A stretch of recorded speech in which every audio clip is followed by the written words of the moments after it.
నక్షి మేళా సందర్భంగా free shipping across the world. నమస్తే రమ్మగారు. నమస్తే జయ. ఏదైనా మంచి దెయ్యం కథ.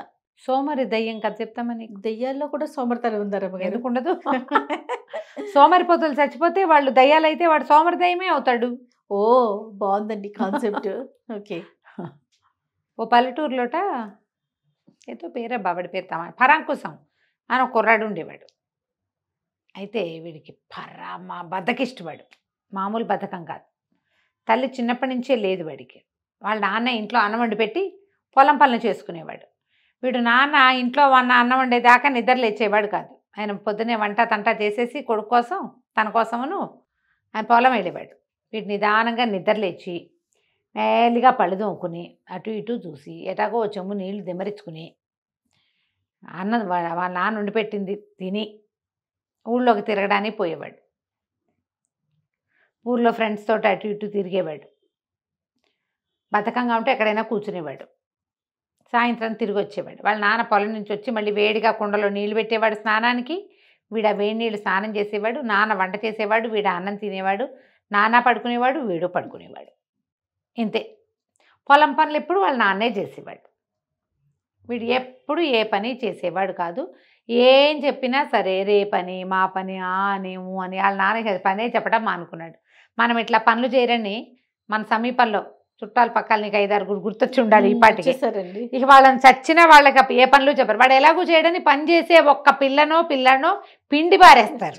చెవులు మూస్తారు. పని చేయని వాడిని ఎవ్వరు వాళ్ళని పిలవరు, వాళ్ళకి చెప్పరు. ఎక్కడైనా సహజం రమ్మగారు, ఇంట్లోనే కాదు ఎక్కడైనా, ఆఫీసుల్లో కూడా, ఎక్కడైతే ఆఫీసులో కూడా ఎవరైతే పని చేస్తారో వాళ్ళకి చెప్తారు. వాళ్ళే ఆన్సరబుల్ గా ఉంటారు. వాళ్ళు బతుకంతా ఆన్సరబుల్ గానే ఉంటారు. అంతే పనిమంతులు. ఈ సోమరిపోతులు అలాగే కొన్ని ఆఫీసుల్లోనూ నడుస్తాయి, కంపెనీల్లో నడుస్తాయి, ఇళ్లలో కూడా. ఇళ్లలో చెప్పనక్క ఫ్రెండ్స్ లో కూడా పరమ బద్ధకిష్టులని అలాగే బద్ధకంతో మెయింటైన్ చేస్తారు. నీ బద్ధకం నేను మీతో మేము మాట్లాడపో మీ ఇంటికి అనరు. ఆ బతకిష్టిని మోసుకుంటూ తిరుగుతుంటారు. పోనీ వాడు బతకం అని చెప్పుకుంటూనే తిరిగేస్తాం. అదే కొన్నాళ్ళకి చుట్టుపక్కల ఎక్కడ వీడికి పిల్లనిచ్చేందుకు ఎవరు రాలి. వీళ్ళకి 4 ఎకరాల పొలం ఉంది. పొలం చూసి రావచ్చు ఎవరైనా. వీడు కొంచెం చూపు శృంగారు బాగానే ఉంటాడు. కానీ వీడి బద్ధకం తెలిసి ఎవ్వరు చుట్టుపక్కల వాళ్ళు పిల్లనివ్వల. ఓకే. ఒక 3 ఏళ్ళ ఊళ్ళ అవతల ఒక సంబంధం కుదిరింది. ఆ పిల్ల పేరు నాగమణి. అది చక్క పనిమంతురాలు. పొలం పనులు చేసి అవతల పారేస్తుంది, ఇంట్లో పని చేసి పారేస్తుంది. అది దాన్ని పెళ్ళి కుదిర్చారు. సరే పెళ్ళి కుదిరినప్పుడు కొంచెం సరదాగానే ఉంటుంది. వెళ్ళారు, మాట్లాడారు, చేశారు. పెళ్లిపేటల మీద 3 ముళ్ళైనాయినా అంటే 3 ఎందుకు 2 వేస్తే చాలుగా, 3 ఎందుకు అన్నట్ట. 1 ముడి వేస్తే ఊడిపోతుంది, 2 వేస్తే చాలుగా, 3 ఎందుకు అనవసరంగా అనగానే ఈ పిల్లకి అర్థం, ఊరిని వీడు బద్దకిష్టు కాబోలు, ఎక్కడ కర్మ ముడేయటానికి కూడా బద్దకిచ్చేవాడు, వీడు ఏం చేస్తాడు. సరే ఇంటికి వచ్చాక అమ్మాయికి మొగుడు గారి బద్ధకం తెలిసింది. అదే పొలం పోయేది, అదే ఇంట్లో పనిచేసేది, ఊరుకునేది. ఒకనాడు ఎప్పుడో ఏమందిట, అటా కూర్చుని ఉంటావు, పడుకుని ఉంటావు, కదలకుండా కాస్త అలా వెళ్ళి మీ నాన్నకి పొలం పని సాయం చేయకూడదు అంతే అనేసరికల్లా అతను అన్నాడు పరాంకుశం, ఏమిటి పొలం వెళ్ళి పని చేసేది, ఇప్పుడు మా నాన్నకి పొలంలో సాయం చేయమంటావు, రేపొద్దు నీకు వంటలో సాయం చేయమంటావు. ఆయన ఎవరో కోయవాడు చెప్పాడు, ఏ పని చేయకపోయినా నా రాజ్యాంగానికి ఏమీ లోటు ఉండదుట, నా బతుకంతా ఏ పని చేయకుండా ఉంటానని చెప్పాడు, అందుకే నేను హాయిగా పడుకుంటున్నా, నాకేం పనులు చెప్పద్దు నువ్వు అన్నాడు. ఏం చేస్తుంది, వాళ్ళ నాన్నే వదిలేశాడు. విడిచేసిన వాడు వీడితోటి మనకేంటని ఆ పిల్లే అన్ని పనులు చేసుకునేది. కాలక్రమాన పిల్లకు ఓ కొడుకు పుట్టాడు. పిల్లాడు పుట్టిన 5-6 నెలలకి మామగారు హరీమన్నాడు. పరాంకుశం వాళ్ళ నాన్న పోయాడు. ఈ 6 నెలల చంటి బిడ్డతోటి ఆ అమ్మాయి పిల్లాడిని భర్తకు అప్పచెప్పి పొలం వెళ్ళి వచ్చేది. కాస్త పిల్లాడి 10 నెలలు వచ్చాక ఒకనాడు ఈ అమ్మాయి పొలం వెళ్ళి తిరిగి వచ్చాక ఇంకా వాకిట్లోకి వస్తుంది. ఇతను ఒక మంచం మీద ఇటా కాళ్ళు చాపుకుని పడుకుని ఉన్నాడు. ఈ 10వ నెలలు వచ్చిన చంటివాడు పాక్కుంటూ వెనకాల ఒక దిగుడు బాగుంది వాళ్ళకి, బావు వైపుకి వెళ్ళిపోతున్నాడు. అయ్యో. ఈ పిల్ల అయ్యో నీ కేకలు పెట్టి పరిగెత్తుకుంటూ వచ్చే పిల్లాడిని ఎత్తుకుని చంటివాడిని ఎత్తుకుని తిట్టింది. మొహం మండ, అట్లా చూస్తూ ఉన్నావు, కాస్తుంటే పిల్లాడు అందులో పడిపోను అనేసరికల్లా, ఏం పడిపోడులే, నువ్వు వస్తున్నావుగా, నిన్ను రాజూసుకుని నేను ఊరుకున్నా, ఎటాగు నువ్వు వస్తావులే అని. ఒక్క క్షణం నా కాలు లేట్ అయినా, పిల్లాడు ఒక్క చురుకు పాలు ఎక్కువైనా ఏమయ్యేది, భరించలేకపోయింది. ఎంత చాకరీ చేసినా నీకు తెలియటం లేదు. ఇంటో పిల్లాన్ని చూసుకుని వంట చేసి ఇక ఈ కొంపాగోడు శుభ్రం చేసి దొడ్డి వాకిలి తుడిచి పొలం వెళ్ళి పొలం పనులు చేసి వచ్చి నా దుంప తెగిపోతుంది. ఈ చాకరీ ఎక్కడ చేసుకున్నా నాకు సరిపోతుంది కదా, అంతే. నా కొడుకు పొట్ట నా పొట్ట పూడవా, దీంతోటి స్థిమితమైన ఉంటుంది జీవితానికి. నేను నీతో చచ్చినా ఉండను, ఏదో ఒకటి చేసుకో ఏడు, నేను నీతో ఉండను అని చెప్పేసి పిల్లాన్ని ఎత్తుకుని వెళ్ళిపోయింది పుట్టింటికి. పుట్టింట్లో అయినా చేసుకోవచ్చు, నీతో ఏం సుఖం ఉంది, ఏం సంతోషం ఉంది, ఓ పనికి సాయం లేవు, నువ్వు ఓ బాధ్యత లేదు, అక్కడైనా పిల్లాన్ని చూసుకుంటారు, నేను ఇక్కడ నేను చచ్చినా ఉండనని పిల్లాన్ని ఎత్తుకుని వెళ్ళిపోయింది. సరే వీడేం చేస్తాడు, అట్లా ఉన్నాడు. అప్పుడు కూడా ఉన్నాడు. 2 పూటలు గడిచినాయి. రెండో పూట ఒక పూట గడిచింది, రెండో పూట ఒక పూట గడిచింది. కాళ్ళు చాపుకొని ముక్కాల పీట మీద కూర్చున్నాడు. ఈ ముక్కాల పీట మీద నుంచి లేచి మంచం ఎవడేస్తాడు పక్క ఎవడేస్తాడు అని ముక్కాల పీట మీదే కూర్చుని ఉన్నట్ట కునికి పాటలు పడుతూ. వాడికి లేచి మంచం వేసుకుని పక్కేసుకోవడానికి బద్ధకం. పెళ్ళామే మంచం వేసి పక్కేసి బాగుంది కూర్చుని ఉంటే ఒక దయ్యం వచ్చిందట, ఒక ఆత్మ లాంటిది. తోకల్లే ఉంటుంది కదా, విట్లాచారి సినిమాలు చూడండి, అందులో మీకు కనపడతాయి దయ్యం ఎలా ఉండాలో ఆయన చూపిస్తాడు. అది వచ్చి ఆ అరుగు చివర కూర్చుని వీడికేసే చూస్తుంది. భయమే ఇలా, బద్దకస్తుడికి భయం వాళ్ళు ఉండవు. ఏమన్నాడు, వచ్చిందాన్ని ఎటాకు వచ్చావురా తమ్ముడు, వాడెవడబో నువ్వు, ఆ మంచం కాస్త వాళ్ళు పడుకుంటానన్నాడు. అనగానే నీకు బద్ధకం కదూ అని అడిగాడు. అవునన్నాడు పరం కోసం. నేను కూడా సోమరిగా చచ్చి ఇదిగో ఇట్ట భూతాన్ని అయ్యాను అన్నాడు. అనేసరికల్లా సరే మాట్లాడుతూ మంచమే పడుకుంటాను అని చెప్పి వచ్చి వాడు భూతం మంచం వేస్తే పరాంకుశం వచ్చి పడుకున్నాడు. పడుకుంటే ఆ భూతం తన కథ చెప్పింది. ఏమని, నేను నీకు సంగతి చెప్పాలి, నువ్వు నాతో రా, నీకు ఒకటి చూపిస్తాను అంటే, సరే ఏదో భూతం చూపిస్తానంటుంది కదా అని లేచి వచ్చాడు.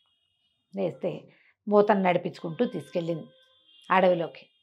సరే నువ్వెవరు, ఏమిటి, మా ఇంటికి ఎందుకు వచ్చావు ఏంటని అడిగితే, నేను నీలాంటి సోమరిపోతునే, మా నాన్న అమ్మ చెల్లి ఉండేవాళ్ళు, నేను ఉన్నాను, పరమ సోమరిని, నీకు మళ్ళీనే ఏ పని పాట నా చేత పట్టేది కాదు, నాకు 3 దౌర్భాగ్యపు స్నేహితులు ఉండేవాళ్ళు, నేను సోమరిపోతున్నాయి కానీ మనిషిని మంచివాడిని.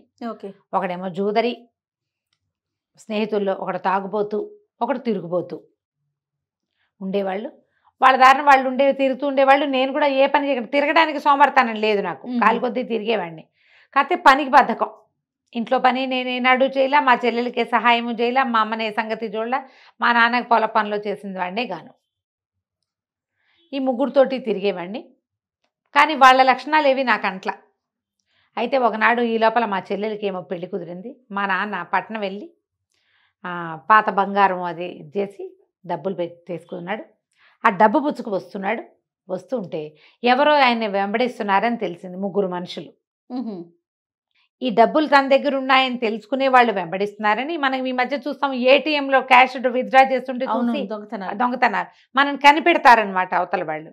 మా ఇంట్లో ఎట్లాగూ పెళ్ళుంది, మా నాన్న ఏదైనా బంగారమో వెలుగారమో కరగబెట్టి క్యాష్ చేసుకొస్తాడు, అది వాళ్ళకి తెలుసు. 3 వెంబడబడితే మా నాన్న ఏం చేశాడు, దాన్ని ఒక మర్రి చెట్టు కింద దాచిపెట్టి ఇంటికి తప్పించుకుని వచ్చేసాడు. వాళ్ళు మా వెనకాల పడ్డారు, మా నాన్న వెనకాల పడ్డారు.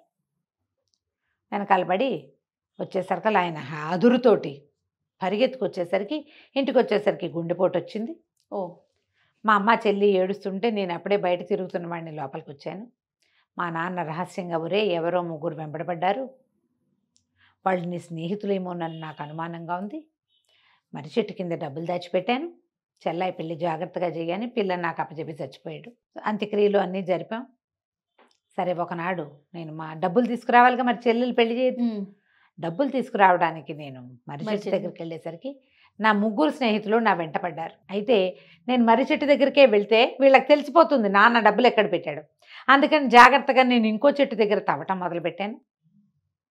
వీళ్ళు 3 నా వెనకాల ఉన్నారుగా, వాళ్ళు పట్టేశారు పట్టేసి నన్ను పట్టుకుని వాళ్ళు తవ్వటం మొదలుపెట్టారు. ఎంత తవ్వినా వాళ్ళకి డబ్బులు దొరకలా, ఎందుకంటే అక్కడ లేవు. పాత పెట్టింది ఎక్కడ, మర్రి చెట్టు కింద. నేను వాళ్ళని మిస్లీడ్ చేయడానికి ఇంకో చెట్టు కింద తవ్వటం మొదలెట్టాను. కోపంతో వాళ్ళు నన్ను చితకొట్టారు. ఆ దెబ్బలకి నేను కాస్త చచ్చిపోయాను. మా నాన్న పోవటం, నెల తిరిగేసరికి నేను ఇట్లా దుర్మరణం పాలవటం, డబ్బు గిబ్బు ఏమీ లేదు, డబ్బేమో మర్రి చెట్టు కింద ఉంది.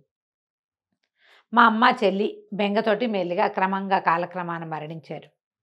వాళ్ళకి సద్గతులు వచ్చాయి కానీ నేను ఇట్లా అరకొర జీవితం వల్ల నేనేమో దయ్యాన్ని అయ్యాను. అప్పటి నుంచి వెతుకుతున్నా ఎవరికైనా ఈ డబ్బు ఇవ్వాలని. ఇందాక నీ భార్య ఏడుస్తూ నిన్న సాయంత్రం పిల్లాన్ని ఎత్తుకెళ్ళటం చూశాను. కనపడ్డ వాళ్ళందరికీ చెప్తుంది, నా మొగుడు పరమ సోమరిపోతూ, వాడితో నేను ఉండలేను. వాడు నాన్న లేకపోయినా వాళ్ళ ఊళ్ళో వాళ్ళు అదేంటమ్మా తల్లిదోడు ఎవరు లేరు వదిలిపెట్టిపోతే ఎట్లాంటి, వదిలిపెట్టక నేను ఏం చేయను, కాస్తుంటే పిల్లాడు నూతులో పడేవాడు, ఏదో రకంగా నా పిల్లాడిని నేను కాపాడుకుంటానని వెళ్ళిపోతుంది. అది చూశాక నాకు అనిపించింది, నాలాంటి సోమరిపోతువే నువ్వు కూడా. నేను వాళ్ళతో స్నేహం చేయకుండా ఉండుంటే బాగుండేది. మా నాన్న శ్రమని నేను కొంత పంచుకుని ఉంటే బాగుండేది. పోనీ మా నాన్న పాతిపెట్టింది ఉంటే ఉంటుంది, నేనే ఏదైనా ప్రయత్నం చేసి చెల్లెలు పెళ్లి చేద్దాం అనుకుంటే బాగుండేది. ఎప్పుడు నాకు బుద్ధి రాలా. దయ్యాన్ని అయ్యాక బుద్ధి వచ్చింది.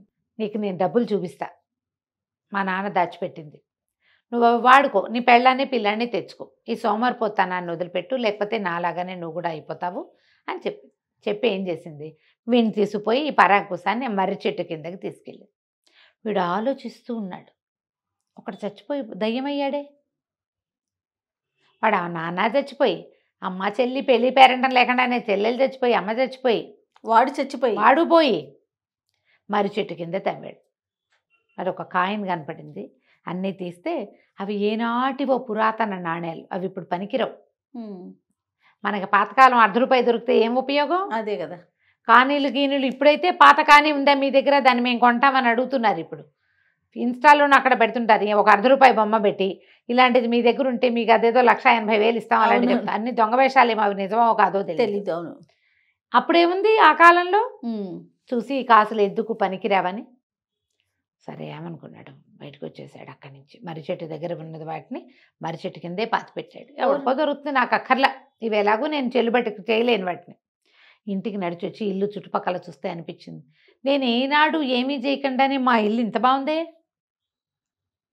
నేనేం చేయలా, ఇల్లంతా శుభ్రంగా అలికుంది, నీట్గా వాకిట్లు ముగ్గులు పెట్టున్నాయి, ఎక్కడ సామాన్లు అక్కడ సర్దున్నాయి.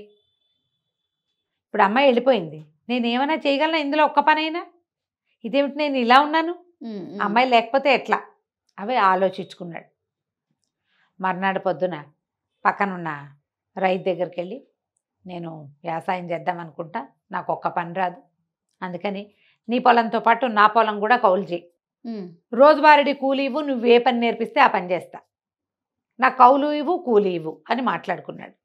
పెళ్ళానికి ఒక ఉత్తరం రాయించాడు. మన పక్కనున్న రాజన్న చేతిలో మన పొలం పెట్టాను, ఆయన కౌలిస్తాడు, నాకు రోజువారీ కూలీకి నన్నే పిలుస్తానని మాటిచ్చాడు, నువ్వు వచ్చి కాస్త వేళకు అన్నం వండి పెట్టి పొలానికి అన్నం తెస్తే మన ఇంటికి కావాల్సింది నేను సంపాదిస్తాను అని ఉత్తరం రాశాడు. ఈ మొగుడికి సోమరిపోతాను వాడే స్వయంగా ఉత్తరం రాశాడు కదా.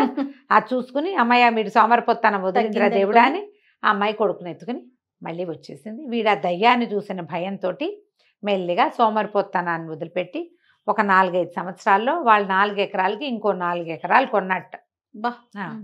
ఇంకో 4 ఎకరాలు కొని క్రమంగా మోతుబరి అయ్యాడు. ఒళ్ళు దాచుకొని వాడికి సంపాదన ఉంటుంది అంతే. బద్దకిష్టులకి సోమరిపోతు వాళ్ళకి రేపు చేద్దాంలే అని అనుకునేవాడివి, గోడ మీద రేపు రాసుకునే వాళ్ళకి రూపాయి రాదు, ఖచ్చితంగా రాదు. ఉద్యోగినం పురుష సింహం ఉపైతి లక్ష్మి అంటారు. ఎవడైతే ఉద్యోగిగా ఉంటాడంటే పని చేయాలి అన్న ఉద్దేశంలో ఉంటాడో వాడికి లక్ష్మి దొరుకుతుంది అంతే, వాడి జీవితంలో ముందుకెళ్తాడు. సోమరిపోతనాలు విడిచిపెట్టండి. ఇందులో ఉన్న సోమరి దయ్యంలాగా మనం ఆత్మలుగా మారాక బుద్ధి వచ్చినా ఏ ప్రయోజనమూ ఉండదు అంతే. కాబట్టి ఇలా ఆలోచించండి. తప్పకుండా. నమస్తే రమ్మగారు. నమస్తే.